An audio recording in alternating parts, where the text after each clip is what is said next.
जय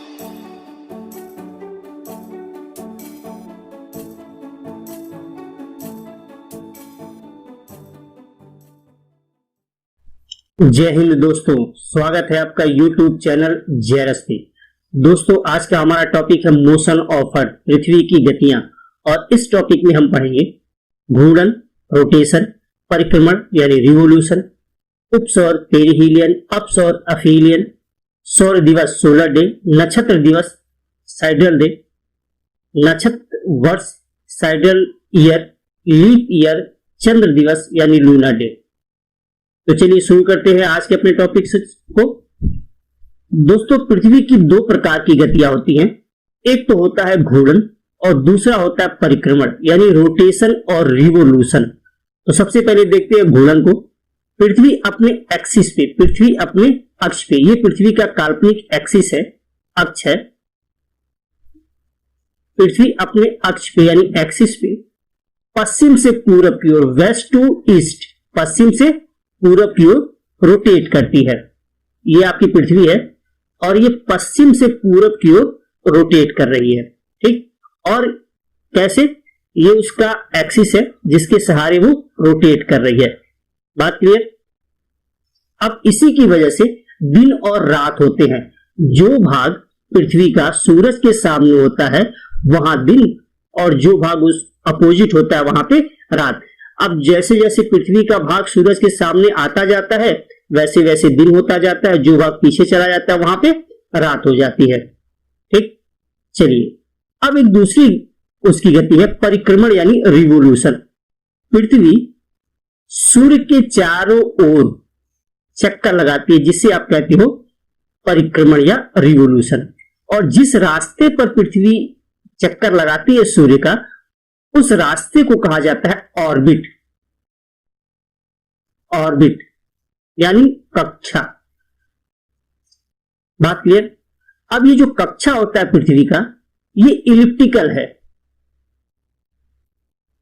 यानी अंडाकार, आप हिंदी में कह सकते हो अंडाकार।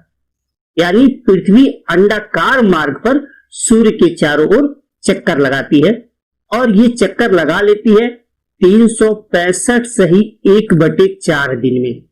ठीक, और इस चक्कर से यानी पृथ्वी के सूर्य के चारों ओर चक्कर से मौसमी परिवर्तन होते हैं, सीजनल चेंजेस होते हैं। बात क्लियर है? अब आप एक चीज देखिए, पृथ्वी का अगर एक्सिस इसी तरह से होता तो कोई दिक्कत नहीं थी, लेकिन पृथ्वी का जो एक्सिस है, ये जो एक्सिस है काल्पनिक एक्सिस है, पृथ्वी का ओरिजिनल एक्सिस जो है, पृथ्वी उस पर थोड़ी झुकी हुई है। जैसे आप ये देखिए ग्लोब, अगर ऐसे एकदम सीधी होती, पृथ्वी तो एकदम सीधी होती, लेकिन पृथ्वी क्या है, थोड़ी सी झुकी हुई है। तो पृथ्वी का जो ओरिजिनल एक्सिस है वो थोड़ा झुका हुआ है, यानी होना चाहिए था ये जो काल्पनिक है, लेकिन पृथ्वी क्या है, ये थोड़ी सी झुक गई, यानी पृथ्वी का एक्सिस ये बन गया। तो एग्जाम में पूछा जाता है पृथ्वी अपने एक्सिस से कितना झुकी हुई है, इसका मतलब अपने काल्पनिक एक्सिस से कितना झुकी हुई है। तो ये होता है 23.5 डिग्री, 23.5 डिग्री। अब देखिए पृथ्वी अपने एक्सिस से 23.5 डिग्री झुकी हुई है। अब ये ऑर्बिट है, उसका ये पथ है जिसके सहारे सूर्य के चारों ओर चक्कर लगाती है। तो अब अपने ऑर्बिट पे कितना झुक गई, ये देखिए टोटल होता है 90, 23.5 इधर झुक गई, बचा कितना 90 में से 23.5 घटा देंगे तो बचेगा कितना 66.5, 66.5 डिग्री। यानी पृथ्वी अपने ऑर्बिट पे, अपनी कक्षा पे कितनी झुकी हुई है, 66.5 डिग्री झुकी हुई है। बात क्लियर?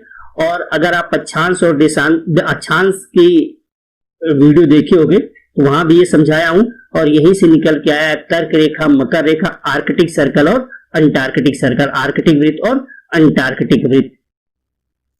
तो चलिए आगे बढ़ते हैं।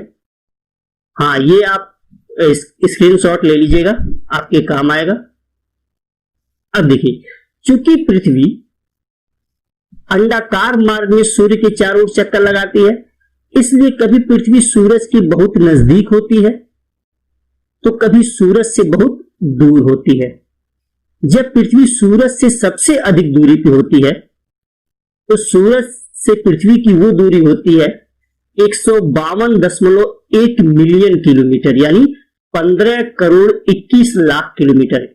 सूर्य से पृथ्वी की जो सबसे अधिक दूरी बनती है वो होती है 15 करोड़ 21 लाख किलोमीटर।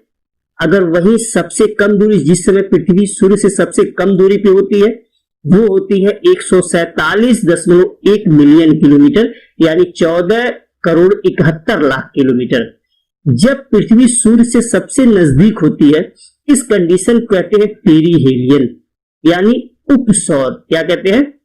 उपसौर। एग्जाम में पूछा जाता है। ठीक, तो ध्यान रखिएगा इसे। जब पृथ्वी सूर्य से सबसे अधिक नजदीक होती है उस कंडीशन को कहा जाता है पेरीहेलियन यानी उपसौर। और जब सूर्य पृथ्वी से सबसे अधिक दूरी पर होती है उसे कहते हैं एफहेलियन यानी अपसौर। अपसौर।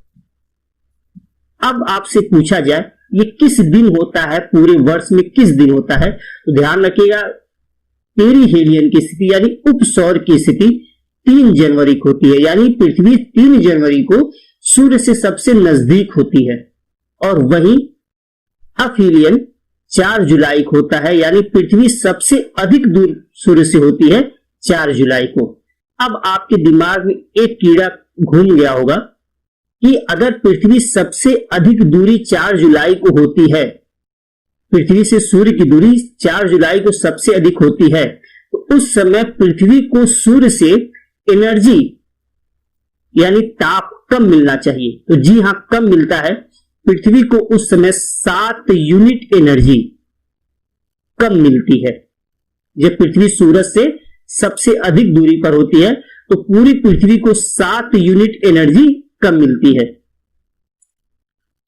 जब पृथ्वी सबसे कम दूरी पर होती है तो सिंपल सी बात है, जब सूरज से पृथ्वी कम दूरी पे होगी तो एनर्जी अधिक मिलेगी। आपके दिमाग में ये भी चल रहा होगा, तो एकदम सही चल रहा है आपके दिमाग में। तो जब पृथ्वी सूरज से सबसे कम दूरी पे होती है तो 7 यूनिट एनर्जी अधिक मिलती है पूरी पृथ्वी को।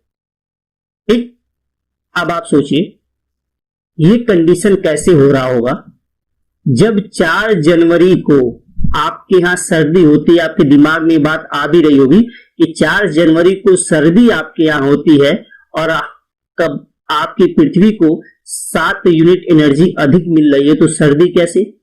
दूसरी बात आपके दिमाग में यह भी चल रहा होगा कि जब पृथ्वी को 7 यूनिट एनर्जी कम मिल रही है उस समय आपके यहां जुलाई का समय है और जुलाई के समय आपके यहां गर्मी होती है। ये कैसे? तो इसके लिए सीजनल चेंज का जो वीडियो बनेगा उसमें डिटेल में बताऊंगा, लेकिन थोड़ा सा यहां मैं आपको बता देता हूं। देखिए, ये हमारा ग्लोब और ये है विषुवत रेखा यानी इक्वेटर, 0 अंश अक्षांश। ये है 23.5 डिग्री उत्तरी गोलार्ध में यानी कर्क रेखा। ये 23.5 डिग्री दक्षिणी गोलार्ध में यानी मकर रेखा, ट्रॉपिक ऑफ कैप्रिकॉर्न। अब एक चीज आपको एकदम ध्यान रखने की बात है कि सूर्य की किरणें किस दिन किस लाइन पर स्ट्रेट होंगी। तो जिस लाइन पर भी सूर्य की किरणें सीधी पड़ेंगी वहां गर्मी का समय होगा। ये बात थोड़ा दिमाग में रख लीजिएगा अभी के लिए। ठीक, अब ध्यान रखिए 21 मार्च को सूरज की किरणें विषुवत रेखा पर सीधी पड़ती हैं। इसका मतलब सबसे अधिक एनर्जी सन से अर्थ को कहां मिल रही होगी? इक्वेटर को। ये सूरज बना दिया ये 21 मार्च।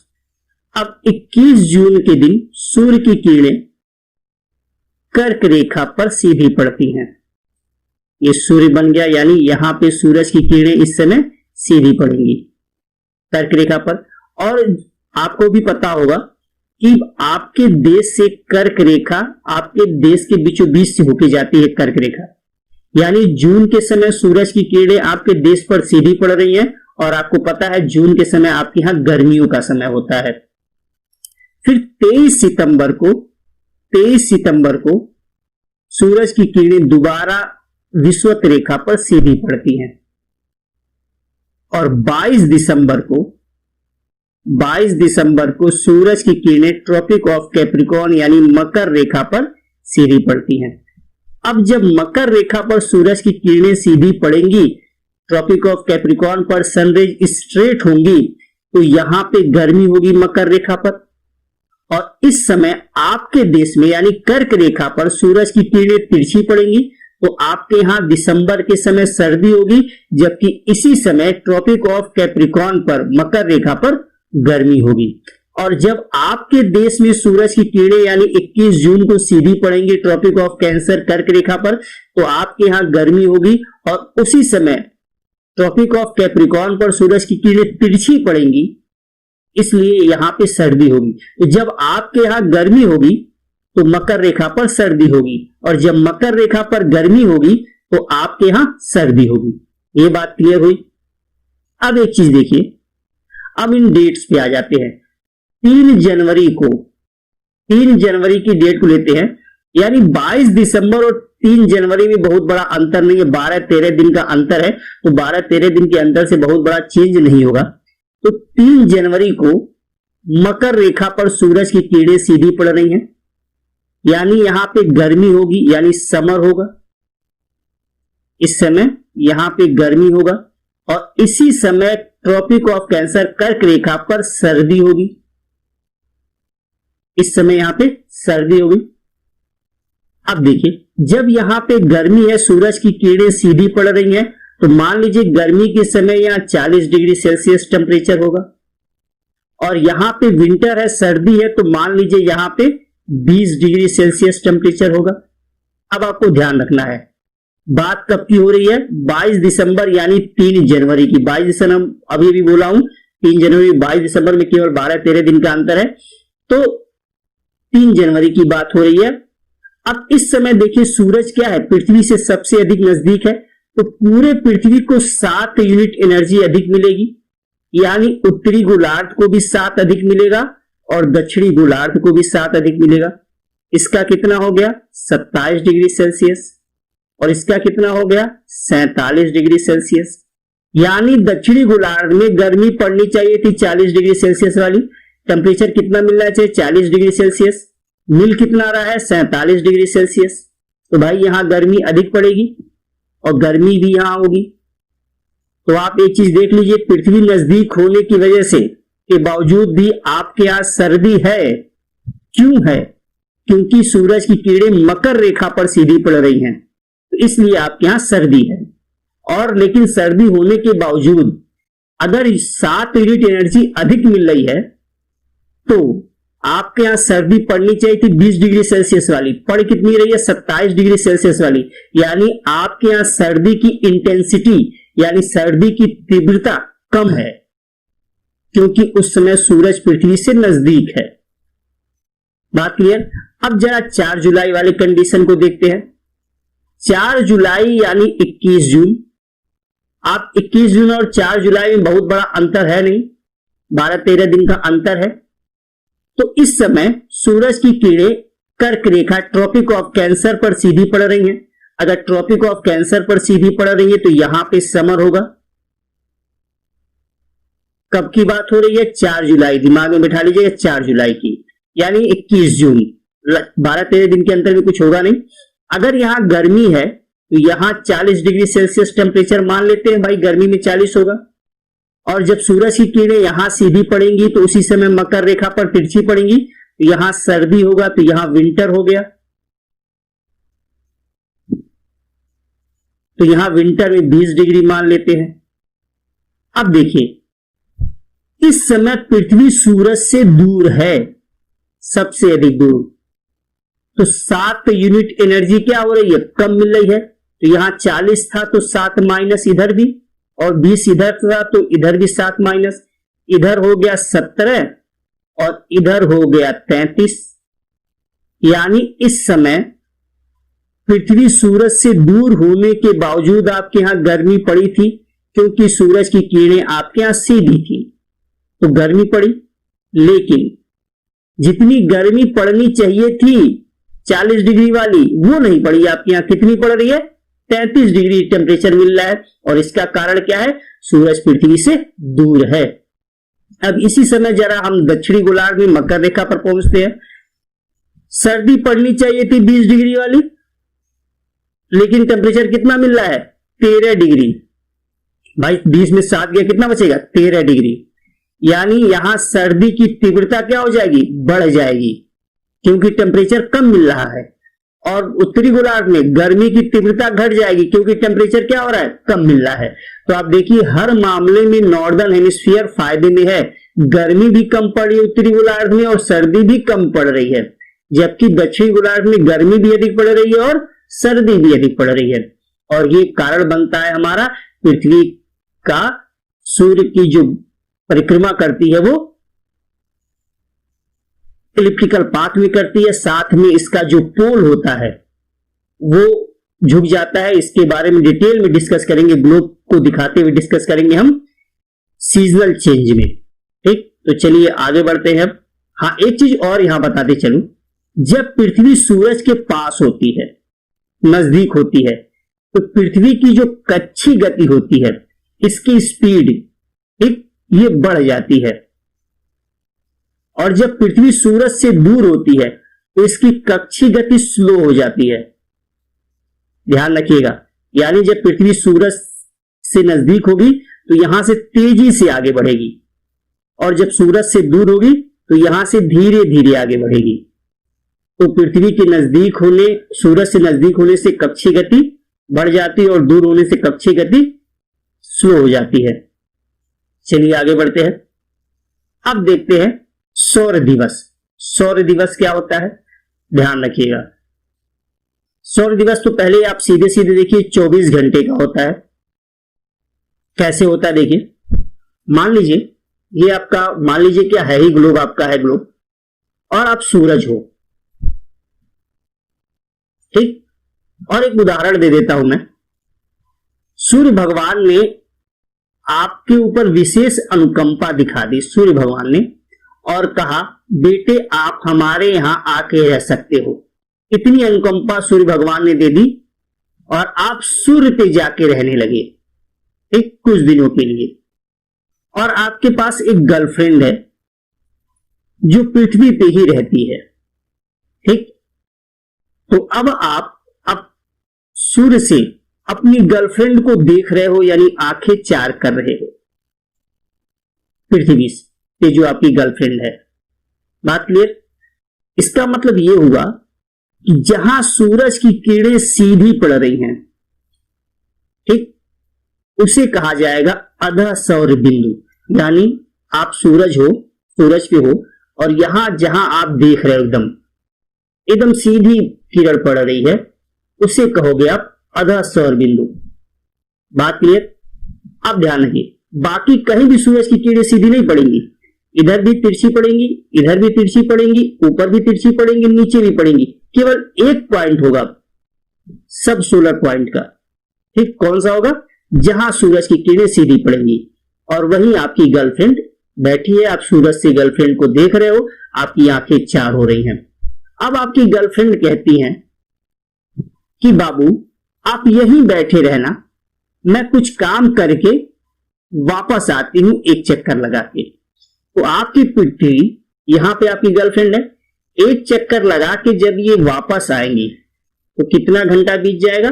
24 घंटा। 24 घंटे में दोबारा आपके सामने आपसे आंखें चार करने के लिए आ जाएंगी, और यही होता है सोलर डे, सौर दिवस 24 घंटे का। ठीक, यहां से आपकी गर्लफ्रेंड चली, 24 घंटे में वापस आ गई, दोबारा आपकी आंखें चार हो गई, यही हो गया सोलर डे। आगे बढ़ते हैं। अब होता है एक नक्षत्र दिवस। ये होता है 23 घंटे 56 मिनट और 48 सेकेंड का।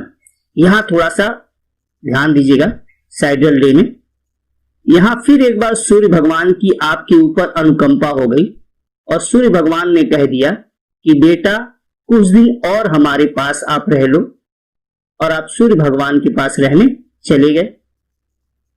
और आपकी गर्लफ्रेंड यहीं पे पृथ्वी पर है, सीधे आपकी आंखें चार हो रही हैं आपकी गर्लफ्रेंड से।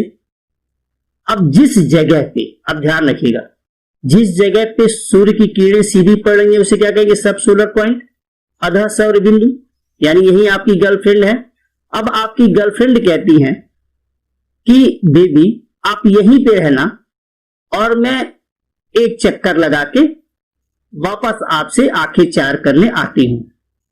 अब आप बताइए, जरा सा ग्लोब पे देखिए, ये ग्लोब है, आप सूरज पे हो, देख रहे हो, और इस जगह पे आपकी गर्लफ्रेंड है, यानी ये है सब सोलर पॉइंट, इस जगह पे आपकी गर्लफ्रेंड है। अब आपसे कहती है कि आप यही सामने से देखते रहो और मैं चक्कर लगा के पूरा दोबारा एक बार वापस आती हूं यहीं पे। तो क्या पृथ्वी यहीं पे स्थिर रहेगी एक चक्कर लगवाने के लिए, कि अपने ऑर्बिट पे, अपनी कक्षा में सूरज भगवान का भी चक्कर लगाएगी? पृथ्वी लगाएगी ना भाई सूर्य भगवान का।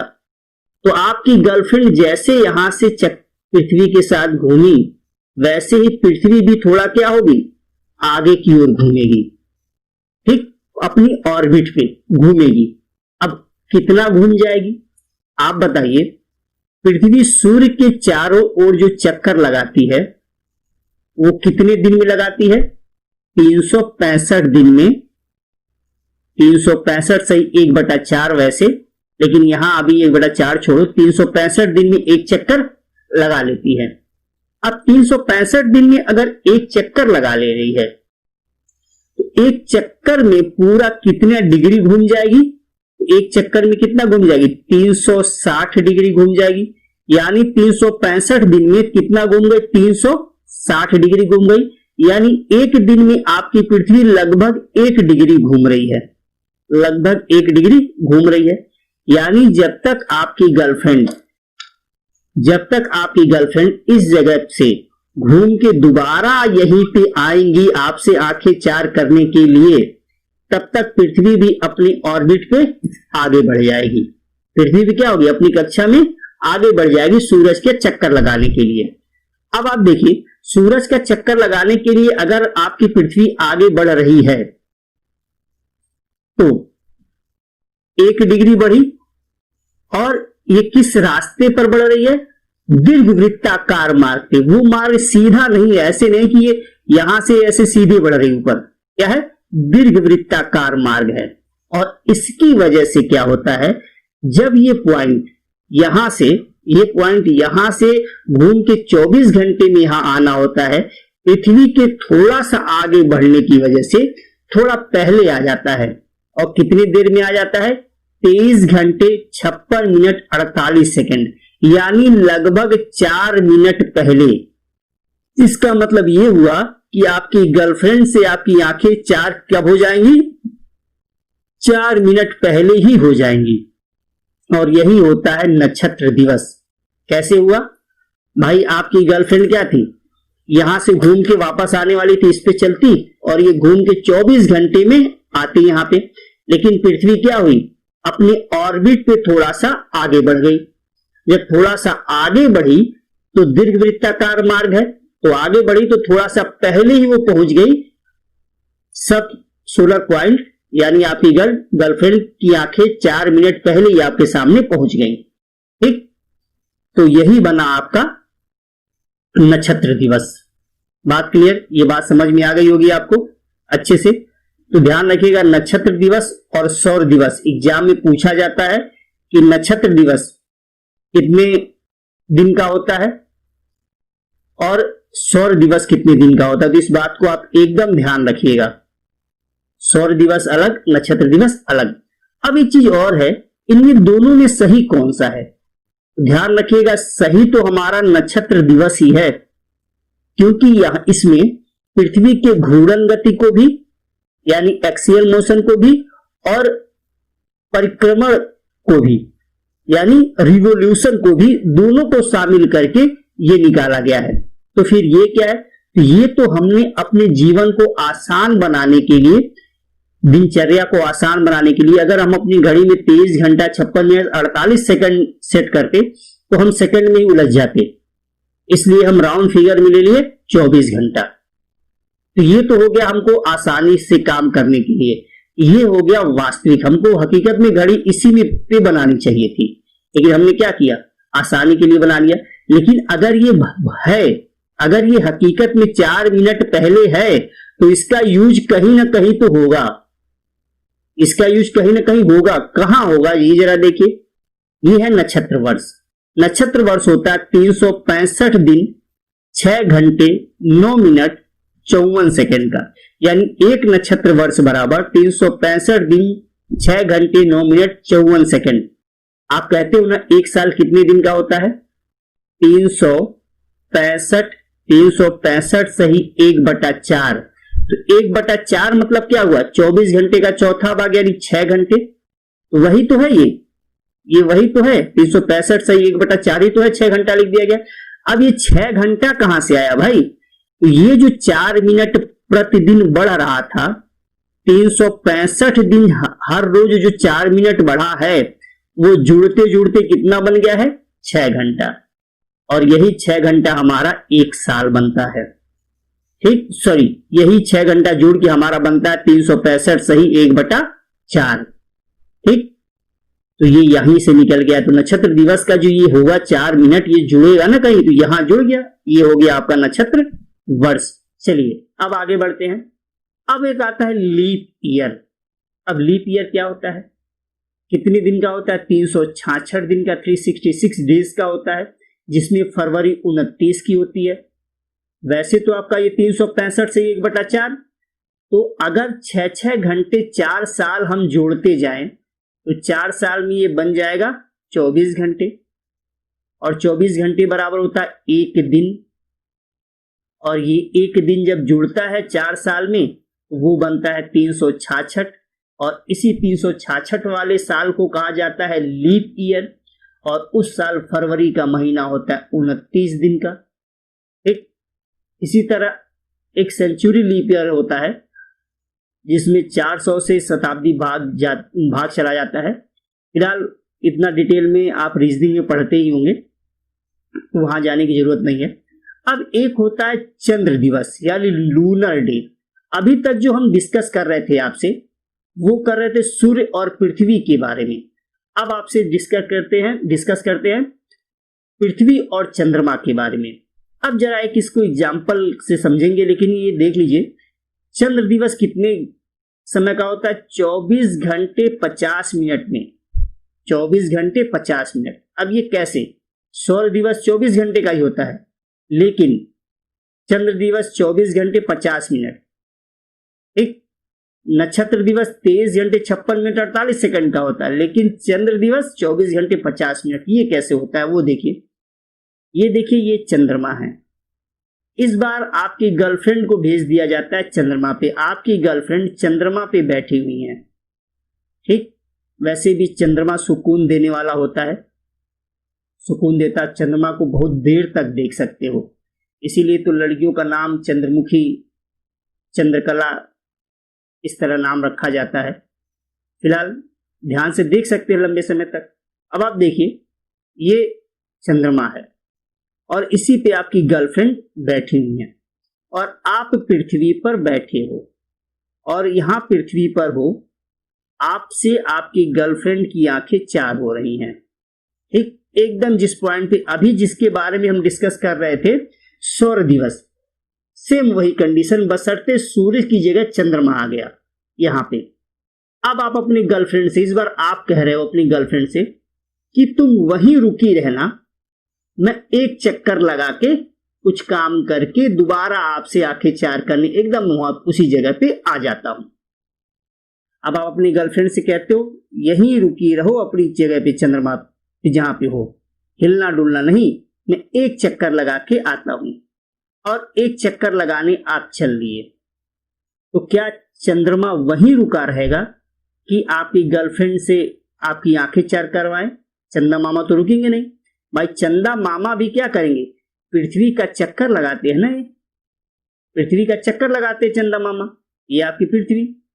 अब ये चक्कर लगाना है तो इनको भी तो आगे बढ़ना होगा अपने ऑर्बिट पे। तो जब तक आप एक चक्कर लगाओगे, ये कितना बढ़ेंगे? आप देखिए, आपका चंद्रमा लगभग 29.5 दिन में पृथ्वी का एक चक्कर लगा लेता है। 29.5 को आप कह लो 30 दिन, 29.5 को राउंड फिगर में लो, कह लो 30 दिन, यानी चंद्रमा 30 दिन में पूरी पृथ्वी का एक चक्कर लगा लेता है। ठीक, अब ये पृथ्वी, इसका एक चक्कर चंद्रमा, एक चक्कर 30 दिन में मान लिया लगा लेता है। अब आप देखिए, अब आप यहां से चले तो चंद्रमा भी अपने ऑर्बिट पे चलेगा। कितना? 30 दिन में अगर पूरा चक्कर लगा लेता है तो कितना डिग्री घूम जाता है? 360 डिग्री। एक चक्कर वाला कितना बनेगा? 360 डिग्री। तो अगर पूछा जाए एक दिन में कितना घूमेगा तो इसको 30 से भाग दे दीजिए, क्या आ जाएगा? 12 डिग्री। यानी चंद्रमा एक दिन में कितना घूमेगा? 12 डिग्री। और आप यहां पे अपनी पृथ्वी पर घूमते हुए एक चक्कर लगा के आओगे 24 घंटे में। यहां पे देखिए, यहां शुरू करेंगे आप और यहां से एक चक्कर आप लगाएंगे 24 घंटे में, और चंद्रमा इसी 24 घंटे में अपने ऑर्बिट पे 12 डिग्री आगे बढ़ जाएगा। ये बात आपको समझ में आ रही है? ध्यान सुनिएगा, समझ में आएगा। ठीक, अब आप यहां से आगे बढ़े, 24 घंटे में घूम के दोबारा उसी जगह पे आ गए। तब तक चंद्रमा भी अपने ऑर्बिट पर 12 डिग्री आगे बढ़ गया। अब चंद्रमा पहले यहां था, अब यहां पे आ गया। तो आप जब यहां पहुंचे तो आप अपनी गर्लफ्रेंड को खोजने लगे। भाई आपकी गर्लफ्रेंड तो दिख ही नहीं रही है। आपने आवाज लगाई, चंद्रमा तक आवाज गई, और उधर से आपकी गर्लफ्रेंड ने आवाज लगाई, थोड़ा आगे बढ़ो। तो आप देख क्या रहे हो कि आपकी गर्लफ्रेंड आपसे 12 डिग्री आगे है, यानी चंद्रमा पे है तो 12 डिग्री आगे है। तो आप भी क्या करोगे? 12 डिग्री आगे बढ़ोगे। अब 12 डिग्री आप कितनी देर में बढ़ोगे? पहले तो आप एक तो 24 घंटे का चक्कर लगा चुके हो। अब 12 डिग्री और आगे आपको बढ़ना है। कितने देर में बढ़ोगे? तो आपको अगर लॉन्गिट्यूड वाली वीडियो नहीं देखी हो तो देख लीजिएगा, उसमें मैं पूरा डिटेल में बताया हूं। 1 डिग्री में आपकी पृथ्वी, 1 डिग्री घूमने में आपकी पृथ्वी समय लेती है 4 मिनट का। 1 डिग्री घूमने में 4 मिनट का समय लेती है आपकी पृथ्वी। तो अगर 12 डिग्री घूमना है तो कितना समय लेगी? 48 मिनट का समय लेगी। अब आपकी पृथ्वी, आपका चंद्रमा 12 डिग्री बढ़ा है, तो आप भी 12 डिग्री और बढ़े। कितने देर में? 48 मिनट में। अब ध्यान रखिएगा, जब आप ये 12 डिग्री बढ़ रहे होगे तो क्या चंद्रमा यहीं पे रुक के इंतजार करेगा क्या आपका? वो भी तो थोड़ा आगे बढ़ेगा। अब ये जो थोड़ी सी दूरी आगे बढ़ गई, इसको पाने के लिए और थोड़ा आप आगे बढ़ोगे। अब ये दूरी जो तय होगी वो 2 मिनट और लेगी। अब ये पूरा कितना हो गया? 50 मिनट। 48 ये और ये 2 50, और 24 घंटा पहले ही जो घूम चुके हो, तो 24 घंटा 50 मिनट। यानी ये जो बिंदु घूम के दोबारा इस जगह पे आया, चंद्रमा को वही देखने के लिए आपको और आगे बढ़ना पड़ा, और समय कितना लग गया? 24 घंटे 50 मिनट। और इसे ही कहा जाता है चंद्र दिवस। तो एक चंद्र दिवस कितने घंटे का होता है? 24 घंटे 50 मिनट का होता है। बात समझ में आ गई होगी। एक बार और ध्यान दीजिएगा, आपको समझाता हूं मैं। आप एक चक्कर लगाए, यहां से पूरी पृथ्वी एक चक्कर घूमे। जैसे आप इस पृथ्वी पे हो, एक चक्कर लगाए, ठीक, एक चक्कर लगाए, सामने चंद्रमा है, आप खुद मान लीजिए चंद्रमा पे हो और यहां पे कोई है। ये एक चक्कर लगा के आपसे घूम दोबारा आपके सामने यहां पे आएगी।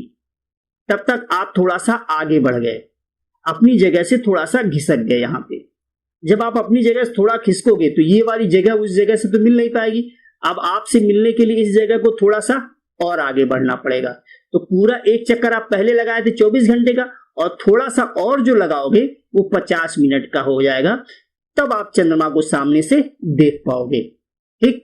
और यही हो जाता है चंद्र दिवस, 24 घंटे 50 मिनट का। तो आपको ये सौर दिवस, नक्षत्र दिवस, नक्षत्र दिवस, नक्षत्र वर्ष, लीप ईयर और चंद्र दिवस, ये बातें समझ में आ गई होंगी। तो वीडियो को 1-2 बार देख लीजिएगा और आसानी से समझ में आ जाएंगी। तो आशा है आज की वीडियो आपको अच्छी लगी होगी, पसंद आई होगी। अगर अच्छी लगी हो तो वीडियो को लाइक कर दीजिएगा, चैनल को सब्सक्राइब कर लीजिएगा। इसी के साथ आज के सेशन को समाप्त करता हूं। लेकिन हाँ, समाप्त करने से पहले एक बता दूं बात कि अगला जो वीडियो होगा वो सीजनल चेंज का होगा और सीजनल चेंज के बारे में ग्लोब के साथ डिटेल में डिस्कस करेंगे। तो चलिए आज के सेशन को समाप्त करते हैं। जय हिंद।